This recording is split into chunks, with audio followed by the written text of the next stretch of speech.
Dimas adalah seorang pria berusia 35 tahun yang memiliki segalanya. Perusahaan konsultan yang ia dirikan telah berkembang pesat di Jakarta. Kantornya yang megah di lantai 25 gedung pencakar langit menjadi simbol kesuksesannya. Setiap pagi, ia datang dengan mobil mewah, menyapa karyawannya dengan senyum bangga, dan duduk di kursi direktur yang empuk. Namun di balik kesuksesan itu, Dimas adalah pria yang lupa menghargai waktu. Ia sering membatalkan janji dengan keluarganya. Ketika istrinya, Sari, meminta waktu untuk berbicara, ia selalu berkata, "Nanti saja, aku sibuk." Ketika anaknya, Aditya, meminta ditemani bermain, ia menjawab, "Ayah harus bekerja, main sendiri dulu." Waktu terus berlalu, dan Dimas tidak pernah menyadari bahwa setiap detik yang ia abaikan adalah kesempatan yang tidak akan pernah kembali. Suatu malam, Sari duduk di ruang makan sendirian. Makanan yang dia masak sudah dingin. Aditya sudah tidur 2 jam yang lalu, menunggu ayahnya yang tidak pernah datang. Ketika Dimas akhirnya pulang pukul 11 malam, Sari menatapnya dengan mata berkaca-kaca. "Dimas, kapan terakhir kali kita makan bersama sebagai keluarga?" tanya Sari pelan. "Ah, jangan dramatisir. Aku bekerja keras untuk kalian," jawab Dimas sambil melepas dasinya dengan acuh. "Kami tidak butuh uang sebanyak ini. Kami butuh kamu," kata Sari, suaranya bergetar. Dimas hanya menggeleng dan berjalan ke kamar.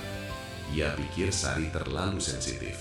Ia pikir masih banyak waktu untuk keluarga nanti setelah bisnisnya lebih stabil. Ia tidak tahu bahwa waktu tidak pernah menunggu siapapun. 3 bulan kemudian, kehidupan Dimas runtuh dalam sekejap. Klien terbesarnya memutuskan kontrak karena skandal korupsi yang melibatkan mitra bisnisnya. Dalam semalam, reputasi perusahaannya hancur. Karyawan mulai mengundurkan diri. Bank menagih pinjaman yang tidak bisa ia bayar. Tetapi pukulan terberat datang suatu sore. Dimas sedang di kantor yang kini hampir kosong ketika ponselnya berdering. Suara kakaknya terdengar panik di seberang. "Dimas, kamu harus pulang sekarang. Ayah mengalami serangan jantung." Dimas berlari ke rumah sakit. Tangannya gemetar di setir mobil. Sepanjang perjalanan, ia teringat wajah ayahnya yang selalu tersenyum, yang sering mengajaknya minum teh bersama, yang selalu ia tolak karena terlalu sibuk. Ketika ia sampai, sudah terlambat. Ayahnya telah tiada. Pemakaman ayahnya menjadi momen tergelap dalam hidup Dimas. Saat berdiri di depan makam, ia menyadari bahwa ia tidak pernah meluangkan waktu untuk berbicara dengan ayahnya tentang hal-hal penting. Tidak pernah mengatakan betapa ia mencintai dan menghormati ayahnya. Seminggu setelah pemakaman, Sari duduk di hadapannya dengan wajah lelah.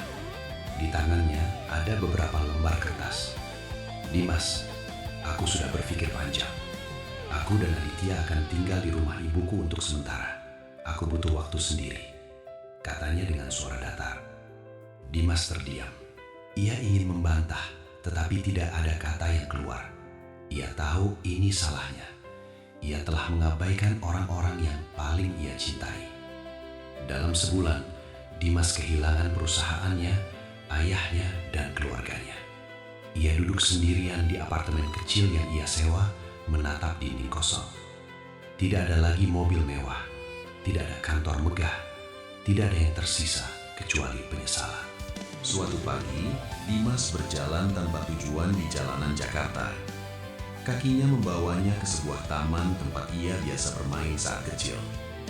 Ia duduk di bangku tua dan menutup wajahnya dengan kedua tangan. Air mata yang selama ini ia tahan akhirnya mengalir. Di tengah tangisannya, ia mendengar suara seorang kakek tua di sebelahnya. "Anak muda, mengapa menangis?" Dimas mengangkat wajahnya. Kakek itu tersenyum ramah sambil memberi makan burung-burung merpati. "Saya telah kehilangan segalanya, Pak," jawab Dimas pelan. Kakek itu mengangguk bijak. "Segalanya? Apa kamu masih bisa bernapas?" Apa kamu masih memiliki hari ini?" Dimas terdiam, bingung dengan pertanyaan itu. "Anak muda, dengarkan baik-baik. Waktu adalah satu-satunya harta yang tidak bisa kita beli kembali. Kemarin sudah hilang, besok belum tentu datang. Yang kamu miliki hanyalah hari ini, saat ini. Jangan sia-siakan lagi," kata kakek itu sambil menepuk bahu Dimas. Kata-kata sederhana itu menohok hati Dimas. Untuk pertama kalinya, ia benar-benar memahami betapa berharganya waktu. Dari hari itu, Dimas berubah. Ia mulai bekerja sebagai pelayan di sebuah kafe kecil. Gajinya jauh dari apa yang ia dapatkan dulu, tetapi ia bekerja dengan hati.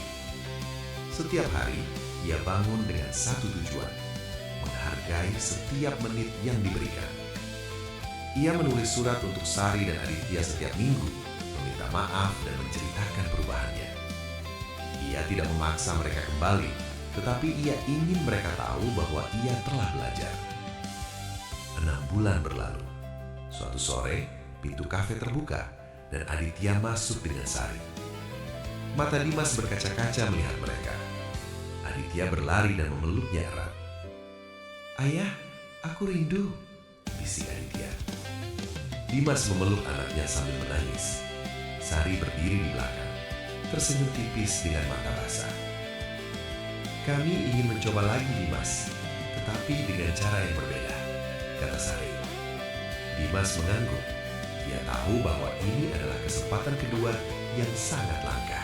2 tahun kemudian, Dimas tidak lagi memiliki kantor mewah atau mobil mahal. Ia membuka usaha kecil konsultan dari rumah, hanya mengambil klien yang tidak mengganggu waktu keluarganya. Setiap pagi, ia sarapan bersama Sari dan Aditya. Setiap sore, ia menemani anaknya belajar. Setiap malam, mereka makan malam bersama, berbagi cerita tentang hari mereka. Hidupnya lebih sederhana, tetapi hatinya lebih penuh. Suatu hari, saat bermain di taman dengan Aditya, Dimas melihat kakek tua yang pernah memberinya nasihat. Ia menghampiri dan membungkuk hormat. "Terima kasih, Pak. Kata-kata Bapak mengubah hidup saya." Kakek itu tersenyum. "Aku tidak mengubah hidupmu, anak muda. Kamu yang memilih untuk menghargai waktumu, dan itu membuat semua perbedaan." Dimas tersenyum menatap Aditya yang berlari mengejar kupu-kupu.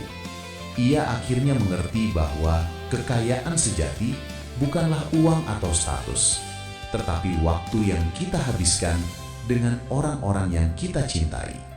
Karena waktu tidak pernah kembali, dan setiap detik yang kita miliki adalah hadiah yang harus kita hargai.